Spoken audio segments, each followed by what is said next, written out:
Je pense qu'il faut bien voir que cette catégorie des fake news demande à être située et discutée dans 2 plans assez différents. Qu'il faut vraiment bien distinguer, si vous voulez, sauf à tomber dans des confusions qui sont très préjudiciables au débat politique. Le premier plan est ce que j'appellerais un plan de trivialité. Les fake news comme simplement exigence d'établissement correct des faits. Mais qui pourrait refuser son accord à une évidence élémentaire pareille? Évidemment, le journalisme commence avec l'établissement correct des faits. C'est même une de ses vocations. Donc c'est si vous voulez, cette préoccupation-là doit être infuse dans toutes les organisations médiatiques. Bon, je veux dire, rien à dire. Point suivant de l'ordre du jour.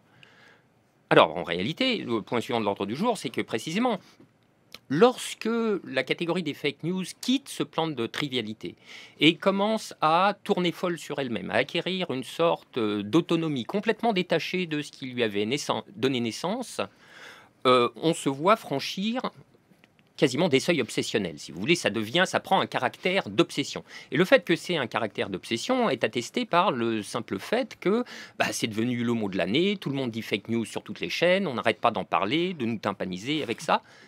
Mais il y a quand même une question à poser, c'est pourquoi faire le mot de l'année avec des choses qui en réalité sont vieilles comme l'espace public, qui sont vieilles comme le débat public. Depuis qu'il y a un espace public, oui, il y a des fausses nouvelles, il y a des rumeurs propagées, il y a des calomnies, il y a de la diffamation, il y a des fadas qui errent dans des réinterprétations conspirationnistes du monde, etc., etc.